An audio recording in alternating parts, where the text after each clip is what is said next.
இந்த காலை வாக்குத்தத்த ஆராதனைக்கு வந்திருக்கிற உங்கள் யாவரையும் கர்த்தராகிய இயேசு கிறிஸ்துவின் நாமத்தில் நாங்கள் வாழ்த்தி வரவேற்கிறோம். கர்த்தர் உங்களை ஆசீர்வதித்து வழிநடத்தி பாதுகாத்துக் கொள்வதாக கடந்த 5 மாதங்கள் முழுவதும் கர்த்தர் நிறைவாய் நடத்தினார். ஆமென் சொல்லுங்க. அல்லேலூயா. நான் சொல்லுவேன், இன்னைக்கு அந்த 5 மாதமும் கர்த்தர் ஜீவனோடு பாதுகாத்து ஆண்டவர் உயிரோடு வைத்திருக்கிறார். அதுக்காக நன்றி சொல்கிறோம். இந்த 6வது ஜூன் மாதத்தில் கர்த்தர் நம்மை கொண்டு வந்திருக்கிறார். ஆமென் அல்லேலூயா. இந்த மாதத்தில் நேரம் நம்ம கர்த்தருடைய வார்த்தைகளாய் கடந்து செல்ல நேரமாகிவிட்டது.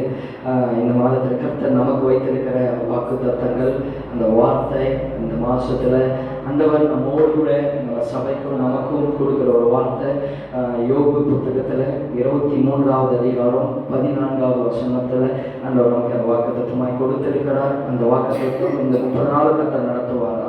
கடந்த 5 மாதங்கள் கர்த்தர் கொடுத்த வாக்கு தத்தங்கள் வார்த்தைகளை கர்த்தர் நிறைவேற்றிருக்கிறார் என்று நான் விசுவாசிக்கிறேன். நான் நம்புகிறேன் கர்த்தர் அதை இந்த மாதத்திலும் அப்படியாக செய்வாராக. யோபு 24வது அதிகாரம் 14வது வசனம் எடுத்து யாராவது வாசிக்கலாம்.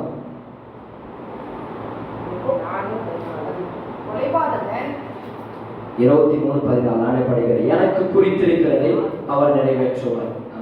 என்ன சொல்றாங்க காது கொடுத்து கவனிச்சுட்டு இருக்கிறோம். 4 முறை சொல்லிட்டு இருக்கிறோம். ஓகே, எனக்கு குறித்திருக்கிறதை அவர் நிறைவேற்றுவார். ஆமென் ஹல்லேலூயா. இந்த மாதம் கர்த்தர் நமக்கு நம்முடைய இண்டிவிஜுவலா நம்ம சபைக்கு ஆண்டவர் கொடுக்கிற வார்த்தை வாக்குத்தத்தம், எனக்கு குறித்திருக்கிறதை அவர் நிறைவேற்றுவார். ஆமென் ஹல்லேலூயா. விசுவாசிக்கிற மாட்ட ஒரு சத்தமா ஒரு ஆமென் சொல்லுங்க. ஹல்லேலூயா. ஒரு விஷயத்தை நான் சொல்லிட்டு நம்மளுடைய வார்த்தைக்குள்ளாய் நாம் கடந்து செல்லலாம். சில நேரத்தில் பிசாசு நம்ம கிட்ட சொல்லுவான், இந்த வார்த்தை கேட்கும் போதும் உங்களுக்குள்ள இந்த சத்தத்தை கேட்கும் பொழுதும் உங்களுக்குள்ள பிசாசு சொல்லிட்டு இருப்பான், கடந்த மாதம் சொன்ன வார்த்தை வாக்குத்தத்தங்கள் நிறைவேறிட்டான் என்று சொல்லியிருப்பான். ஒரு வேலை நிறைவேறாமல் இருந்தால் உங்களுக்கு சொல்றேன், அதுக்கு முன்னாடி மாதம் நிறைவேறிச்சா, இல்லை அதுக்கு முன்னாடி மாதம் நிறைவேறிச்சு, இந்த மாதம் அப்படியெல்லாம் கடந்து போகும் என்று உங்களுக்குள்ள ஒரு பிசாசு ஒரு சிந்தனை கொடுக்கலாம். அந்த பிசாசை பார்த்து நீங்க சொல்லணும், அந்த சாத்தானை பார்த்து சொல்லணும், வாக்கு பண்ணின ஒரு வாக்கு மாறினா அவருடைய வாக்கு தத்தங்கள் ஆமென் என்று சொல்லப்பட்டிருக்கிற வானம் பூமியை ஒழித்து போனால் கர்த்தருடைய வேதத்தில் ஒரு பாவமாய் போவது எளிதாக இருக்கு என்று வேதம் சொல்லுகிற காலத்தில் தேவன் வானம் பூமி ஒழித்து போனால் கர்த்தருடைய வார்த்தைகள் ஒருபோதும் ஒழியாது. சத்தியத்தை அறிவிக்கிற சத்தியம் உங்களை விடுதலையாக்கும் என்ற வேதத்தில் கர்த்தர் சொல்லி இருக்கிறார். நான் என்ன சொல்லுவாருன்னா, அந்த பிசாசை பார்த்து நீங்க சொல்லணும், என் ஜீவன் இருக்கிற வரைக்கும், இந்த சரீரத்தில் இந்த ஆத்மாவில் இந்த ஜீவன் இருக்கிற வரைக்கும், இந்த பூமியில் நான் வாழ்ந்த வரைக்கும் கர்த்தருடைய வார்த்தைகளை நம்பிக்கொண்டே இருப்பேன். அது நிறைவேறினாலும் சரி, அது நிறைவேறாமல் போனாலும் சரி, கர்த்தரோடு பேசுறாருன்னா அது ஏற்ற காலத்துல என் தேசத்துல மழை பெய்யும். கர்த்தருடைய ஏற்ற காலத்துல என் குடும்பத்துல என் வாழ்க்கையில் அதை நிறைவேற்றுவார் என்று நான் நம்புகிறேன். கண்ணமூடி நீ நம்பிட்டு போகும்போது நீ போகிற இடமெல்லாம் தேவனாகி கர்த்தர் கூட இருந்து அவர் நிறைவான காரியங்களை நடத்துவார். ஹல்லேலூயா. அவர் சொல்லும் போது அவர் சொன்ன, ஆமால எதுவுமே நடக்கல, ஆமால எதுவுமே ஆகல, எத்தனை மாசம் காத்திருந்தல, இத்தனை மாசம் காலையில 5 மணிக்கு வாக்குத்தத்த ஆராதனைக்கு வந்தல, ஒண்ணுமே நடக்கல அப்படின்னு அவன் கூட சேர்ந்துட்டு நீங்க ஜாலா போடக்கூடாது. அந்த உலகத்தான் சொல்லும் போது நீ சொல்லக்கூடாது. சொல்லணும், இந்த உயிர் இருக்கிற வரைக்கும் உண்மை நம்பாம அப்பாவை நம்ப யாரை நம்புவேன், எனக்காக ஒரு உயிரை கொடுக்க ஒரு முடியும்னா அதை ஆண்டவராகிய சுமந்தார், எனக்காக உயிரை கொடுத்தார். மீதி எல்லாவற்றையும் அல்லாது இருப்பது எப்படி? ரோமர்ல வாசிக்கிறோம் 8வது அதிகாரத்துல, அவர் தன்னுடைய சொந்த நேசகுமாரன் என்று பாராமல் நம்ம எல்லாருக்காக அவரை ஒப்பு கொடுத்தவர். மீதி எல்லாவற்றையும் அல்லாது இருப்பது எப்படி? ஹல்லேலூயா. நீ இப்ப சொல்ல விசுவாசமா, இந்த மாசத்துல எனக்கு குறித்திருக்கிறதை அவர் நிறைவேற்றுவார். ஹல்லேலூயா. எனக்கு குறித்திருக்கிறதை எந்த மனிதர்களோ எந்த மக்களோ இல்ல நானோ இல்ல, அவர் யாருங்க? என் ஆண்டவராகிய இயேசு அதை நிறைவேற்றி முடிப்பார். ஹல்லேலூயா. அவர் முடிக்கிற தெய்வம். அநேக காரியங்களில் நாம தொடங்குகிறோம், ஆனா முடிக்கிறது இல்லை. இன்னைக்கு அநேகரை பார்க்கணும், அநேக எந்த காரியமா இருந்தாலும், அது பிசினஸா இருக்கட்டும், அரசியலா இருக்கட்டும், பிள்ளைகளுடைய படிப்பா இருக்கட்டும், நம்முடைய காரியங்களா இருக்கட்டும், ஒன்று தொடங்கினதை முடிக்கிறோம்னா 99% எல்லாமே ஃபெயிலியர். ஏதோ ஒருத்தர் தான் அது சக்சஸ் ஆக முடியும். அநேக எத்தனை காரியங்கள் தொடங்கி இருப்போம், எத்தனை பிசினஸ் தொடங்கி இருப்போம், எத்தனை வேலை தொடங்கி இருப்போம், எத்தனை எத்தனை தீர்மானங்களை நம்ம எடுத்திருப்போம், ஆனா அதெல்லாம் முடித்து ஜெயத்தை கொண்டு வந்தவனா இல்ல. ஆமென் சொல்லுங்க ஹல்லேலூயா. நம்ம தொடங்குகிறோம். இன்னைக்கு உலகத்துல எத்தனையோ பேர் தொடங்குறாங்க, ஆனா முடிக்கிறது இல்ல. ஆனா இன்னைக்கு ஆண்டவர் ஒரே ஒருத்தர் மட்டும் தொடங்கினதை முடிக்கிற தெய்வம்னா என் ஆண்டவராகிய இயேசு மட்டும்தான். அவர் ஒன்றை சொன்னாரா, ஒன்றை தொடங்கினாரா, அவர் ஏற்ற காலத்துல அதை முடிக்கிற தெய்வம் தான். அந்த தெய்வம் தான் கல்வாரி சிலுவையில் சொன்னார், எல்லாம் முடிந்தது. சிலரை மட்டும் முடித்துட்டு சிலரை பெண்டிங் வச்சுட்டு இருந்தா ஒழுங்கையில இல்ல யாரை கொண்டு முடிக்கிறேன் என்று சொல்லல. அவர் சொன்ன ஆறாவது வார்த்தை, எல்லாம் முடிந்தது, எல்லாம் பினிஷ் பண்ண, பினிஷ் எல்லாம் முடிச்சுட்டேன்னு சொன்னாரு. இன்னைக்கு சொல்றேன், அவர் முடிக்கிற தெய்வம். யாரை முடிக்கணுமோ அதை முடிப்பார். நான் சொல்றேன், உனக்கு விரோதமா எழுப்புகிற, உனக்கு விரோதமா கிரியை செய்கிற எல்லாம் பொல்லாத ஆவிகள், எல்லாம் மனுஷனுடைய காரியங்கள் இந்த மாசத்துல அவர் முடிப்பார். அவர் தொடங்கிறது மட்டும் இல்ல, அவர் முடிக்கிற தெய்வம். அதை முடித்து முற்றுப்புள்ளி வைக்கிற தெய்வம் தான். உங்களுக்கு குறித்திருக்கிறதை அவர் இயேசு நிறைவேற்றுவார். ஹல்லேலூயா. என்ன அர்த்தம்? உங்களுக்கு ஒரு வார்த்தையை, வாக்குத்தத்தங்களை ஆண்டவர் சொல்லுகிறார் என்றால் அதை நிச்சயமாய் உங்களுடைய வாழ்க்கையில அதை நிறைவேற்றுகிற தெய்வம் தான். சும்மா வாக்கு சொல்லியிருக்கலாம், நான் இருக்கிற உனக்குன்னு எத்தனையோ பேர் உனக்கு வாக்கு கொடுத்திருக்கலாம், வார்த்தை கொடுத்திருக்கலாம், நான் பார்த்து கொள்றேன்னு சொல்லியிருக்கலாம், இல்ல நான் உனக்கு உதவி செய்யறேன்னு சொல்லியிருக்கலாம். ஆனா கடைசி வரைக்கும் அதை அவங்க முடித்தார்களா இல்ல. ஒரு ஆமென் ஹல்லேலூயா. இன்னைக்கு எத்தனை பேர் எந்த சூழ்நிலையிலும் உனக்கு வாக்கு கொடுத்தவர்கள் மறந்து போயிருக்கலாம், அவர்களால் நிறைவேற்ற முடியாமல் போயிருக்கலாம். ஆனா வாக்கு கொடுத்த ஒரே தெய்வம் அதை நிறைவேற்றுகிறவனா, அவர் செய்கிறதான் சொல்லுகிறார், சொல்லுகிறதா செய்கிற தெய்வனா. இன்னைக்கு இந்த காலையில உங்களை பார்த்து சொல்றார், ஆண்டவர் உனக்கு என்று ஒன்றை குறித்து வைத்திருக்கிறார், அதை நிறைவேற்றி முடிக்கிற தெய்வம். உனக்கு ஒரு பிளான் ஆல்ரெடி ஆண்டவர் வச்சிருக்கிறார், அப்பாயிண்டட் பிளான் சொல்ல வேதத்துல. அப்ப உங்களுக்கு கர்த்தர் ஒன்று முன்குறித்திருக்கிறதா, அதை எவனாலும் சாரி அந்த வார்த்தை யூஸ் பண்ண வேணாம். எந்த ஐயாவாலும் சரி, எந்த அம்மாவாலும் சரி, எந்த அண்ணனாலும் சரி, எந்த தம்பியாலும் சரி, எந்த மாமனாலும் சரி, மச்சானாலும் சரி, எந்த நண்பனாலும், எந்த நம்பியாலும், எந்த தோழியாலும் சரி, யாரும் அதை நிறைவேற்று ஆண்டவர் நிறைவேற்றுகிறதை தடுக்க முடியாது. கர்த்தர் உனக்கு சொல்லியிருக்கிறானா அதை நிறைவேற்றி முடிப்பார். அதுக்கு விரோதமா யாராலும் யாருடைய ரெக்கமெண்டேஷன் ஆண்டவருக்கு தேவையில்லை. கர்த்தர் உனக்கு என்ன குறித்திருக்கிறாரோ, உன் வாழ்க்கை எப்படி பிரகாசிக்க பண்ணணும்னு நினைக்கிறது அதை நிறைவேற்றுவார். ஹல்லேலூயா. யாரோ சொல்லி கர்த்தர் செய்கிற தெய்வம் அல்ல, நீங்கள் சொல்லி செய்கிற தெய்வம் அல்ல. உங்களுக்கு கர்த்தர் என்னத்தை சொல்கிறாரோ அதை நிறைவேற்றுவார். எனக்கென்று திட்டமிட்டதை அவரே நிறைவேற்றுவார். அவரை சொல்லுங்க, சொல்லுங்க வாய்த்தால், எனக்கென்று திட்டமிட்டதை அவரே நிறைவேற்றுவார். இன்னைக்கு நிறைய நேரங்களில் திட்டம் இல்லாமல் நாம் இருக்கலாம், ஆனால் கர்த்தர் நமக்கென்று ஒரு திட்டத்தை அவர் வைத்திருக்கிறார், ப்ராப்பர் பிளான் அவர் வைத்திருக்கிறார். ஏசாயா 14வது அதிகாரம் 24வது வசனத்தில் இப்படியா சொல்லுகிறது, நான் நினைத்திருக்கிறபடியே நடக்கும், நான் நிர்ணயித்தபடியே நிலைநிற்கும் என்று சேனைகளின் கர்த்தர் ஆணையிட்டு சொன்னார். அப்ப நான் சொல்றேன், அவர் நினைத்திருக்கிறபடிதான் நடக்கும். ஒரு ஹல்லேலூயா. நீங்க நினைக்கிறதல்ல, அதே ஏசாயா சொல்லிருக்கிற உன் நினைவு என் நினைவு அல்ல, உன் வழிகள் என் வழி அல்ல என்று சொன்னார். அப்ப நீங்கள் எதை நினைத்திருக்கிறீர்களோ அல்ல, கர்த்தர் உங்கள் வாழ்க்கையை குறித்து, உங்கள் எதிர்காலத்தை குறித்து, உங்கள் குடும்பத்தை குறித்து, உங்கள் ஊழியத்தை குறித்து, உங்கள் பிசினஸை குறித்து, உங்கள் பிள்ளைகளை குறித்து எதை நிர்ணயித்திருக்கிறாரோ நினைத்திருக்கிறாரோ அதுதான் நடக்குங்க. பிசாசு நினைத்தது ஒருபோது நடக்காது. பிசாசு உன்னை அழிக்கணும், வாழ்க்கையை முடிக்கணும், இத்தோடு உன்னை ஓரம் கட்டணும், நீ ஒன்றுமில்லாம ஆக்கணும், உன்னை பாவ சேற்றில தரணும், உன்னை துன்மார்க்கத்துல தரணும், வாழ்க்கை சீரழிக்க நினைக்கிறோம், உன் வாழ்க்கை குடும்பத்தை சீரழித்து ஒன்றுமில்லாமல் உன்னை ஓரம் கட்டணும் அவன் நினைக்கிறான். ஆனா அவன் நினைத்தது ஒரு நாளும் அது நிறைவேறாது. கர்த்தர் நினைத்ததுதான், அவர் எதை நினைத்திருக்கிறாரோ அந்தபடியே தான் நடக்கும். ஒரு ஹல்லேலூயா. சில நேரங்கள் இப்படியா சொல்றேன், நான் நினைச்சது கூட நடக்கல, நீங்க நினைச்சது நடக்கல. ஏன்னா அவருக்கு தெரியும் உங்களுக்கு எது நல்லது, உங்களுக்கு எது சரியானது. அதனால அவர் சித்தமில்லாம வேதம் சொல்கிறது ஒன்று நடக்கிறது. அன்றையும் அவருடைய தீர்மானத்தின்படி அழைக்கப்பட்டவர்கள் தேவனிடத்தில் அன்பு கூறுகிறவர்களுக்கு சகலம் நன்மைக்கு ஏதுவாய் நடக்கும். சில நேரத்தில் நீங்க நினைச்சது நடக்காம இருக்கலாம், நீங்க நினைக்காதது நடந்திருக்கலாம். அதிலும் தேவ திட்டம் இருக்கிறது, தேவ சித்தம் இருக்கிறது. அதை இன்றைக்கு உங்களுக்கு தெரியாது. கர்த்தர் இந்த காலத்துல அந்த காரியங்களை நமக்கு நிறைவேற்றி முடிக்க தேவன் உண்மையுள்ள தெய்வமா இருக்கிறார். ஒரு 4 நபர்களை குறித்து நம்ம தியானிச்சுட்டு இன்னைக்கு நம்ம முடிக்க போகிறோம்.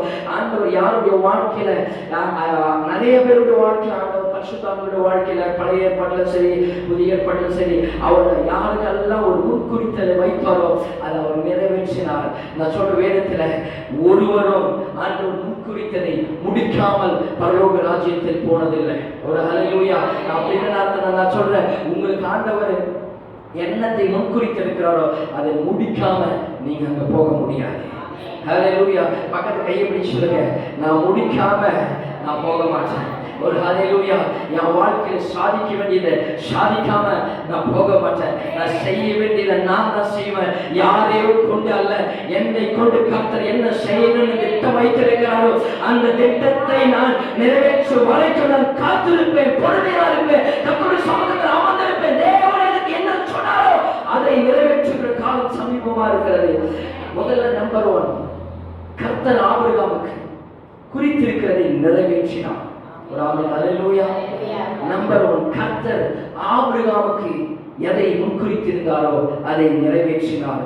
நமக்கு தெரியும், ஆபிரகாம் ஆண்டவர் 75 வயதா இருக்கும் போது அவனை ஆண்டவர் அழைக்கிறார். அழைக்கும் போது உன்னுடைய சொந்த பந்தங்கள் எல்லாத்தையும் விட்டுட்டு என்ன மட்டும் நீ நம்பி வாழ்னாரு. ஒரு ஹல்லேலூயா.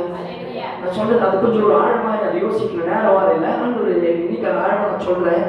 ஆண்டவர் சொன்னாரு, யாரையும் நம்பாத. ஒரு ஆமென் ஹல்லேலூயா. என்ன மட்டும் நீ நம்புறனா வாழ்க்கை இந்த உலகம் திரும்பி பார்க்கணும்னு சொன்னார். இன்னைக்கு நான் சொல்றேன், சில நேரத்துல அப்பா அம்மா உடன்பிறப்புகள் சொந்த பந்தங்கள் கணவன் மனைவி எல்லாரையும் நம்புவதை காட்டிலும் சில நேரங்களில் கர்த்தரையே நம்பி இருப்பது, நீங்கள் நம்பின காரியத்தில் கர்த்தர் நிச்சயமாய் நம்பிக்கை வீண் போகாது. ஒரு ஜெயத்தை கர்த்தர் கட்டளையிடுவார். ஹல்லேலூயா. நான் சொல்றேன், எதை நீங்க மலை போல நம்புறீங்களோ அந்த மலை ஒரு நாள் உன்னை கைவிடப்படலாம், அந்த மலை ஒரு நாள் உன்னை உதறி தரலாம், அந்த மலையினால் ஒரு நாள் நீ சரிக்க விடலாம், அந்த மலையே உன்னை காப்பாற்ற முடியாத சூழ்நிலை வரலாம். ஒருபோதும் கைவிடாத என் தெய்வம், நம்பினவன் ஒருபோதும் வெட்கப்படாமல் இருக்கிற தெய்வம். அந்த தெய்வத்தை நம்பினா ஒருபோதும் வெட்கப்பட்டு போக மாட்டேன். நிச்சயமாகவே முடிவு வரும். நம்பிக்கை வீண் போகாது. ஹல்லேலூயா. 75 வயசா இருக்கும் போது ஆண்டவர் அழைக்கும் போது அவர் ஓடி ஆண்டவர் பின்னாடி எல்லாத்தையும் வச்சுட்டாரு. நம்மளால விட முடியுமா? கொஞ்சம் யோசிக்கிறோம். ஒரு நாள் 2 நாள் பழக்கம் இல்லை. அந்த ஊரு கலாச்சாரம், அந்த ஜனங்க, சொந்த பந்தங்கள், பெற்றோர், உறவினர்கள்லாம் ஒரு நாள் 75 வயசு ஆல்மோஸ்ட் அவரு லைஃபை கிராஸ் பண்ணிட்டாரு. லைஃபை வாழ்ந்து முடிக்கிற ஸ்டேஜில் ஆண்டவர் சொல்றாரு, வாழும் போது வரல. நம்ம சின்ன வயசுல ஏதோ ஒன்று இருந்தா ஓகே. சில காரியத்துல சில கலாச்சாரத்தை விட்டு நம்மளால வர முடியல. ஆண்டவர் ஏற்றுக்கொண்டிருப்போம், ஆனால் சில கலாச்சாரங்களை நம்ம இன்னும் பின்பற்றோம். ஒரு ஆமென் ஹல்லேலூயா. சொல்றது புரியுதா? இன்னும் பாத்தீங்கன்னா அந்த ஜாதகம் பார்க்கறது, நேரம் பார்க்கறது, கிழமை பார்க்கறது. ஏன்னா அந்த கலாச்சாரத்துல நம்மளால வெளியில் வர முடியல. நம்ம மிஞ்சி போனா ஒரு 20 வருஷம், 25 வருஷம், 10 வருஷம், சில 15 வருஷம், 30 வருஷம், ஏதோ ஒரு சந்தை. அந்த கலாச்சாரத்தை விட்டு அந்த நேரம் பார்க்கறது, ஜாதகம் பார்க்கறது, சூழ்நிலைகளை எல்லாத்தையும் விட்டு நம்மளால வர முடியல. சிலர் இதை பார்க்கறது, அதை பார்க்கறது, நிறைய காரியங்கள் சொல்ல நேரம் இல்லை. அப்படி விட்டு நம்ம வெளியில வராத போது, இதை விட்டு வெளியில வரும்போது அவன் சொந்த பந்தங்கள், உற்றார் உறவினர், நண்பர்கள், பெற்றோர்கள் எல்லாவற்றையும் விட்டு தான் எல்லாத்தையும் தூக்கி போட்டு ஆண்டவர் பின்னாடி ஓடி வருகிறான். ஆண்டவர் பின்னாடி ஓடி வரும் பொழுது அவர் சொன்னார், உன் சந்ததி வானத்து நட்சத்திரங்கள் போல, கடற்கரை மணலை போல நான் பெருக பண்ணுவேன் என்று சொன்னேன். ஏன்னா 25 வயசுல அவனுக்கு குழந்தை இல்லை. ஹல்லேலூயா. நான் விசுவாசிக்கிறேன், ஆண்டவர் முன்னாடி அவனை அழைச்சிருந்தா அவனுக்கு குழந்தை கொடுத்திருப்பாரு போல. 75 வயசு வரைக்கும் ஆண்டவர் அவனை சந்திக்கல. ஆண்டவர் சந்திக்காத வரைக்கும் ஆபிரகாமுக்கு அவன் வாழ்க்கையை அவ்வளவுதான் சொல்லிட்டு அவனை வாழ்ந்துட்டு இருக்கும் பொழுதுதான் ஆண்டவர் 75 வயசுல ஆண்டவருடைய சத்தம் வருது. ஆண்டவர் ஒரு திட்டத்தை அவனுக்கு முன்குறித்து இருக்கிறார். அந்த வயசுல தான் வரணும்னு சொல்லிட்டு ஆண்டவர் ஏற்றாங்க. நான் சொல்றேன், ஆபிரகாம் கர்த்தரை தேடல. அவங்க ஒரு விக்கிரகத்தை வணங்கி கொண்டது, விக்கிரக தொழிலை செய்து கொண்டிருந்த குடும்பம், சிலை செய்து கொண்டிருந்த குடும்பம். ஒரு ஹல்லேலூயா. நான் சொல்றேங்க, ஆண்டவர் தேடி வராம ஒருவருமே ஆண்டவர் கிட்ட வர முடியாது. ஆண்டவர் திட்டம் இல்லாம இந்த உலகத்துல அப்படி இருந்தா 800 கோடி மக்களுக்கு மேல எப்பொழுதே ஆண்டவர் கிட்ட வந்திருப்பாங்க. ஆண்டவர் யாரை முன்குறி முன்குறித்திருக்கிறார்களோ அதே ரோமர் 8 சொல்லுது, தேவன் எவர்களை முன்குறித்தால் அவர்களை அழைத்திருக்கிறார், எவர்களை அழைத்தால் அவர்களை மீண்டும் அழைக்க இருக்கிறார் என்று வேதம் சொல்கிறது. அப்ப ஆபிரகாம் அழைக்கும் போது அவர் வரும்பொழுது ஆண்டவர் உனக்கு ஒரு சந்ததி, உன் பிள்ளையை கொடுப்ப சந்ததியை பெருசாகுன்னு சொல்லிட்டு கொண்டு வந்துட்டா. 99 வயசு வந்து ஆல்மோஸ்ட் ஆகுது. 24 வருஷம் காத்திருக்கிறான், குழந்தை இல்லை. அதுக்கடுத்து அவன் மறந்து போனான். இனி என் வாழ்க்கையில் என்ன ஆக போகுது?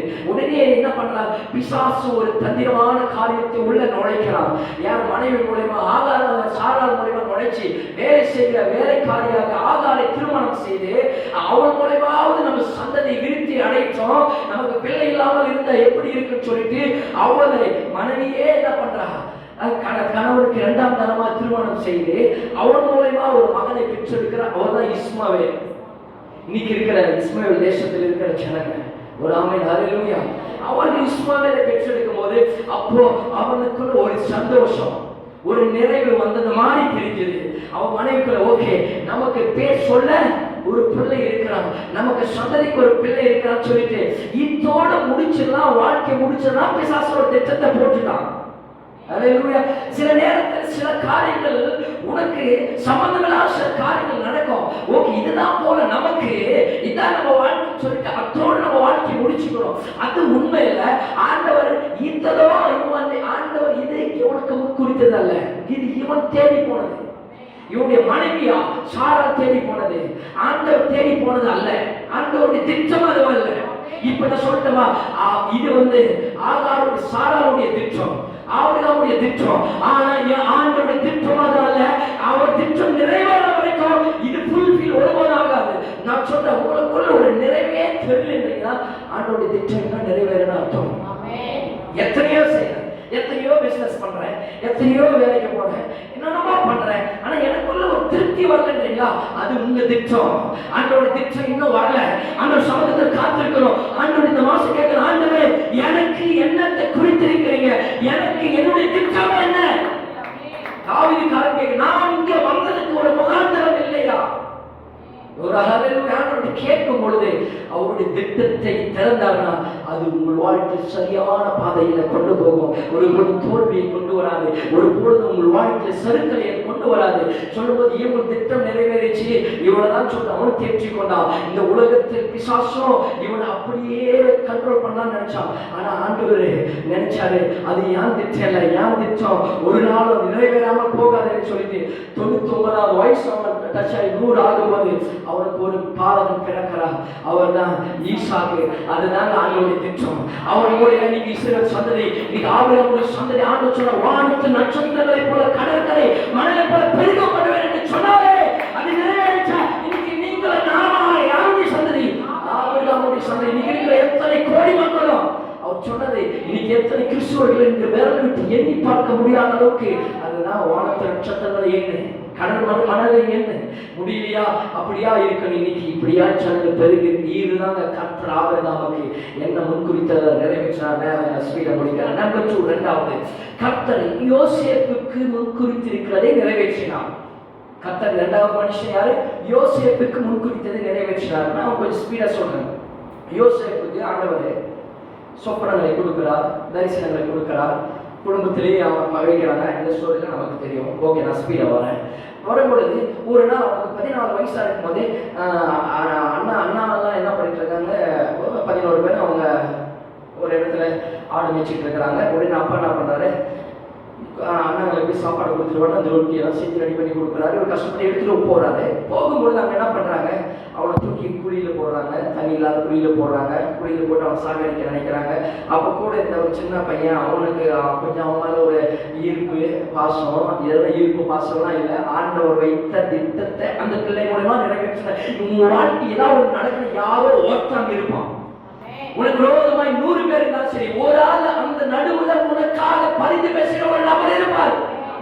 ஒரு பேங்க் லோனுக்கு போனீங்கன்னா 10 பேர் ரிஜெக்ட் பண்ணாலும் அந்த ஒரு ஆள் ஒரு ரெக்கமெண்டேஷன் ஏதோ ஒன்று செய்வது ஏன் தெரியுமா? அது அந்த ஆளு மேல வச்சு ஒரு தடவை இருக்கல. கர்த்தர் உனக்காக ஒரு ஆளாக வச்சிருக்கிறார். ஆமென் வரல. ஹல்லேலூயா. இல்ல அவர் என்னோடு என்ன பார்த்து என்ன பரிதாபப்பட்டு மூஞ்சிய பார்த்து அவர் பரிதாபப்படல.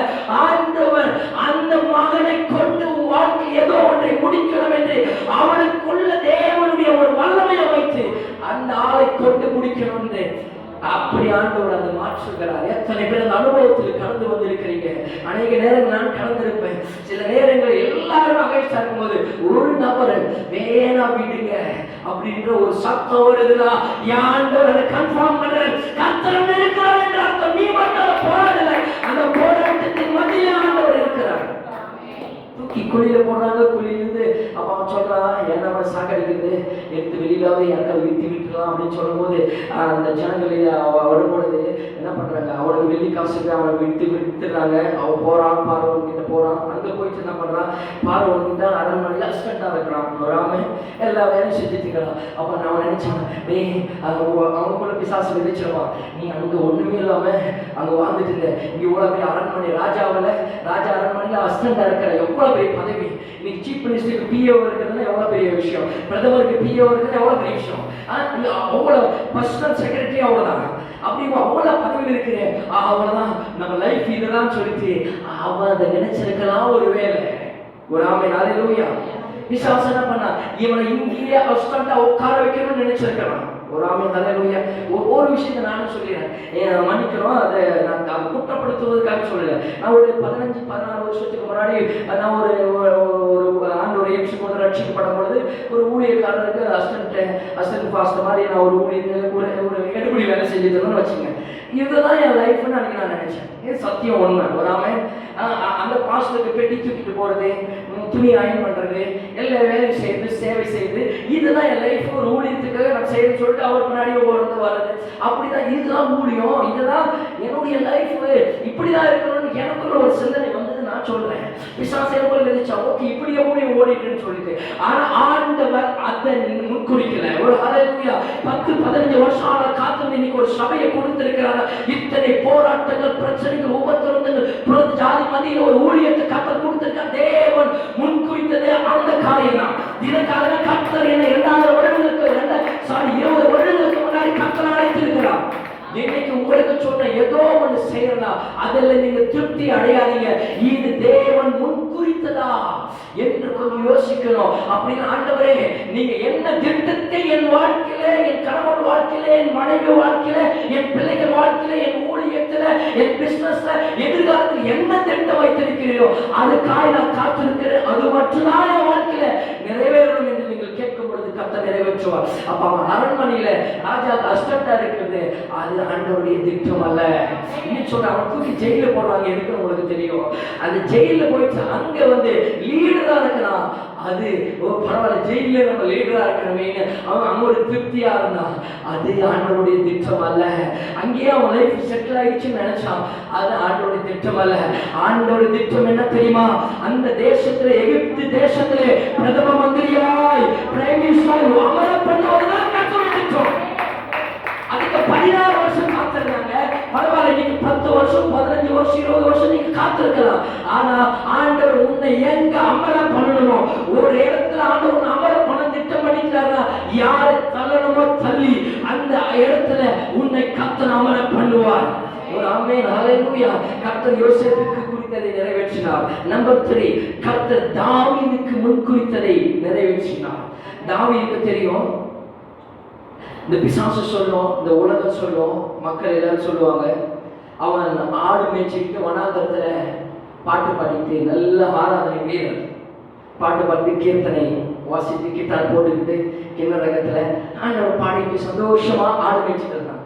அவனுக்குள்ள அவ்வளோ ஒரு சந்தோஷம், ஒரு பாடிட்டு அந்த அளவுக்கு ஒரு ஆரவாரத்தோட அவன் நினைச்சிருப்பான், எவ்வளவு அழகா பாடுறேன் ஆண்டவரே, பரவாயில்ல, இந்த ஆடு மேய்ச்சலும் ஆண்டவருக்காக இந்த ஊழியமாக செஞ்சுட்டு இருக்கிறேன், என் வாழ்க்கை இப்படியே போயிட்டாலும் நல்லா இருக்கும் அப்படின்னு அவன் நினைச்சிருப்பான். ஒரு ஹல்லேலூயா.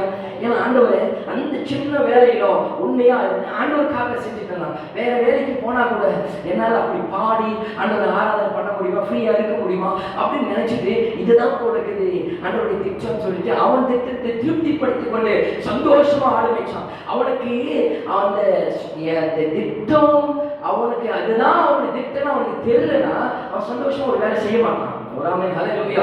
அவனுக்கு இதுதான் நினைச்சுக்கிட்டான், அவன் அதனாலதான் சந்தோஷமா வேலை செஞ்சான், சந்தோஷமா ஆடு மேய்ச்சான்னு பைபிள் சொல்லுது. சில நேரத்துல நம்ம அப்படிதான் நினைப்போம், கஷ்டப்பட்டு நாய் மாதிரி உழைப்போம், இதுதான் நம்ம லைஃப், இதுதான் நம்ம வாழ்க்கைங்க. ஆனா அது ஆண்டவர் திட்டமான கொஞ்சம் யோசிச்சு பார்க்கணும். நீ என்ன ஓடினாலும் 365 நாள் ஓடினாலும் ஆண்டவர் திட்டம் என்ன வாழ்க்கை ஒரு ஃபெயில் ஒரு சக்சஸ் நடக்காது. ஒரு ஹalleluya. அப்போ அவன் என்ன பண்றான், வாழ்க்கை அப்படியே ஆராதனை பண்ணிட்டே முடிக்கலாம் என்று அவனுக்குள்ள பிசாசு தந்திரமா ஒரு சிந்தனை கொண்டு வந்து நீ பாடி தீர்ந்தா போதும் வாழ்க்கை முடிஞ்சிடும், நீ ஆராதனை மட்டும் பண்ணிட்டு அப்படின்னு சொல்லிட்டு அவனுக்குள்ள பிசாசு ஒரு தந்திரமான செயலை விதைக்கும் போது ஆண்டவர் நினைச்சாரு, ஆண்டவர் அப்படி இல்லை. ஆண்டவருடைய திட்டம் அவன் ஆடு மேய்க்கிறது இல்லை. ஒரு ஹalleluya. இன்னைக்கு நீங்க ஆடு மேய்க்கலாம். இன்னைக்கு சில ஆடு மேய்க்கிற சூழ்நிலையில இன்னைக்கு நீங்க குப்பை அள்ளலாங்க. இன்னைக்கு நீங்க ஏதோ ஒரு வாழ்க்கை நீங்க செய்து கொண்டிருக்கலாம். ஒரு ஆமென் ஹalleluya. நான் சொல்றேன், குப்பை அள்ளலாம்னு ஒரு ஞாபகம். ஆரோன் பாலான்னு ஒருத்தர் இருக்கிறாரு. தாய் உருவாகும் முன்னே அந்த கருவை கண்ணீர் அந்த பாடலை பாடினவர். அவர் என்ன வேலை தெரியுமா? இதுதான் குப்பை அள்ளுற வேலை தான். அவங்க குடும்பமே குப்பை எடுக்கிறவங்க. ஒரு ஆமென். போய் குப்பை வாரிட்டு வருவாங்க. அதில் வாரிட்டு வந்து அதெல்லாம் பிரித்து எடுத்துமே கடையில் போடுறது, அதில் எதனா சாப்பாடு கீப்பாடு இருந்துச்சு அந்த சாப்பாடு சாப்பிட்றவங்க தான். இன்னைக்கு அவ்வளோ பெரிய ஊழியக்காரர், இன்னைக்கு அவ்வளோ பெரிய இதாக இருக்கிறார். போய் யூடியூப் சர்ச் பண்ணி பாருங்க. என் தாய் உருவாகும் கருவை கண்டீரா இந்த பாடல், நிறைய பாடல்கள். வாக்குதத்தம் என் மேல நிரம்பிருக்குது, என் ரத்தத்தில அபிஷேகம் கலந்திருக்குது, நாடி நரம்பெல்லாம் கிருபைகள் மறைந்திருக்குது, என் தலைமுறை தரிசனம் சுமந்திருக்குது, நான் ராஜாவின் பிள்ளை, இனி யாருக்கும் அடிமை இல்லை, குளியல போட்டாலும் பலிய போட்டாலும் மலையாய் மாற்றிடுவா, யோர்தான் வந்தாலும் எகிப்து நின்றாலும் சொன்னதை நிறைவேற்றுவார். ஹல்லேலூயா. இந்த பாட்டெல்லாம் பாடினவர் அவர் தான். அவர் சொல்றாரு, அவர் சாட்சி சொல்லும்போது குப்பை அள்ளற வேலை தான் செஞ்சுட்டு இருந்தாரு. வீடு கிடையாது, வாசல் கிடையாது, ஒண்ணுமே கிடையாது. குப்பைகள்லாம் எடுத்து ஒரு பையில மாட்டிக்கிட்டு அப்படி போவாங்க பாருங்க, அந்த வேலையை செஞ்சுட்டு இருந்தாரு. ஒரு ஆமென் ஹல்லேலூயா. அந்த குப்பையை எடுத்து கோபுரத்தில் அமர பண்ணாரு. இந்த சாட்சி நான் தான் அவர் சாட்சி சொல்லியிருக்கிறார். ஒரு ஹல்லேலூயா. குப்பை அள்ளவனை கர்த்தர் ஊழியக்காரனாய் மாத்தி நீங்க தேசங்களுக்கு பயன்படுத்த முடியும்னா அதனால கர்த்தருடைய திட்டம். குப்பை அள்ளுறது உங்களுடைய வேலை, உங்க திட்டம் இல்லை. அங்க இருக்கிறீங்கன்னா அதிலிருந்து கர்த்தர் உன்னை உயர்த்துவாருங்க, உங்களை அழகுபடுத்துவார். இந்த தெய்வம் தான் என் தெய்வம். ஆமென் ஹல்லேலூயா. வேற எந்த சாட்சி அவ்வளவு சாட்சி இல்லைங்க. அவ்வளவு பெரிய குப்பையை எடுத்துக்கிட்டு சாப்பாட்டு இல்லாம சொல்றாரு, நம்ம சாப்பாடு யாராவது தின்னுட்டு போடுற பாதி சாப்பாடு சாப்பிட்டுக்கிட்டு அவ்வளவு ஒரு கேவலமான ஒரு வாழ்க்கையை வாழ்ந்து கொண்டிருந்த அந்த பாஸ்டர் ஆரோன் பாலா, அவர் இன்னைக்கு சென்னையில் வந்து ஒரு சபையை கொடுத்து, இவர் இங்கே சவுத் சைடு தான் அவர் வந்து இன்னைக்கு சென்னையில் வந்து கோடம்பாக்கத்தில் இருக்காரு நினைக்கிற ஒரு சபையை கொடுத்துட்டு இன்னைக்கு நிறைய பாடல்கள் பாடி ஆண்டவருக்காக தேசம் முழுவதும் ஊழியத்தை செய்து கொண்டிருக்கிறார். ஒரு ஆமென் ஹல்லேலூயா. இன்னைக்கு நான் சொல்றேன், பிசாசு உன்னை பாடிட்டே வாழ்க்கையை முடிக்கணும் அப்படின்னு தாவீது நினைச்சான். அவங்க பிசாசுக்கு என்ன பண்ண பாட்டை அனுமதிச்சான். நீ பாடு, நல்லா நீ கீர்த்தனை பண்ணு, நல்ல கிட்டான் போடு, எல்லாமே போட்டு, ஏன்னா இதோட இவன் அப்படியே தட்டி விட்டுலாம் லைஃப் முடிச்சிடலான்னு பிசாசு திட்டம் போட்டான். ஆனால் ஆண்டவருடைய திட்டம் அது இல்லை. அதே போல் இன்னொரு விஷயம், அவனுக்கு தெரியாது நீ பாடணும்னா, நீ ஆராதனை பண்ணனா, நீ வர்ஷிப் பண்ணனா அது ப்ரொமோஷன் இருக்குன்னு அவனுக்கு தெரியாது. ஒரு ஹல்லேலூயா. நீ கர்த்தரை பாட பாட ஆராதிக்க ஆராதிக்க ஆண்டவர் ப்ரமோஷனை கொடுத்து அவனை ராஜாவாய் அமர பண்ணார். தாவீது ராஜாவாய் விழுந்ததுக்கு காரணம் என்ன தெரியுமா? அவன் கர்த்தரை பாடி ஆராதனை பண்ணி ராஜாவாயிட்டான். இன்னைக்கு கர்த்தரை பாட ஜனங்கள் யாராவது இருக்கீங்களா? உலகத்தை பாடுவது, சொந்த பந்தங்களை பாடுவது, மற்ற பெருமைகளை பாடுவதை நிறுத்திட்டு உயிருள்ள ஜீவன தேவனாக கர்த்தரை நீ பாடி ஆராதிக்கும் பொழுது கர்த்தருடைய ப்ரமோஷன் நம்ம வித்வான் செய்ய பாடி இருக்கிறார். நம்ம ஆராதனை வீரருக்கு ப்ரமோஷன் நிச்சயம் என்று சொன்னார். அப்ப நான் சொல்றேன், நீங்க பாடினீங்கன்னா ஆராதனை பண்ணீங்கன்னாவே உங்களுக்கு ப்ரமோஷன் வரும். அந்த பிசாசுக்கு தெரியாது. அதனாலதான் அவன் தாவீது ராஜா, இதுதான் என்னுடைய திட்டம் என்று அவனை ராஜாவா இதுவரைக்கும் கண்டிராத ஒரு அரசியல் மாற்றத்தை ஆண்டவர் ஏற்படுத்தினார். இன்னைக்கு இந்த கால வீரர்களை பார்த்து சொல்லுகிறேன், தாவீதுடைய வாழ்க்கை எதை முன்குறித்ததை நிறைவேற்றாரோ உங்களுடைய வாழ்க்கையில் நிறைவேற்ற கடைசியா ஒருத்தர் பற்றி சொல்லி நம்ம ஜோமனை முடிக்கிற நேரம் ஆயிடுச்சு. ஆல்மோஸ்ட். நம்பர் 4, கர்த்தர் இயேசுவுக்கு முன்குறித்திருக்கிறதை நிறைவேற்றினார். ஒரு ஹல்லேலூயா.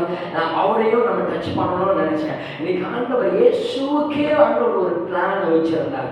இந்த பூமியில் இயேசு வந்தது ஒரு பிளான். சொல்லுங்க, இந்த பூமியில இயேசு வந்தது ஒரு பிளான். இப்படி சொல்லுங்க, இன்னைக்கு இந்த சபைக்கு நான் வந்தது ஒரு பிளான். நான் கர்த்தரை ஏற்றுக்கொண்டது ஒரு பிளான். ஒரு ஆமென் ஹல்லேலூயா. எல்லாமே ஏதோ ஒரு திட்டம் தான். திட்டம் இல்லாம ஒன்றும் நடக்கல. அது இன்னைக்கு இந்த காலையில் இங்க வந்து நான் உட்கார்ந்ததே ஒரு பிளான். எவ்வளவு பேர் இருக்கும்போது எவ்வளவு பேர் இல்லாம இன்னைக்கு ராமாட்சி இருக்கிறேன்னா God's plan.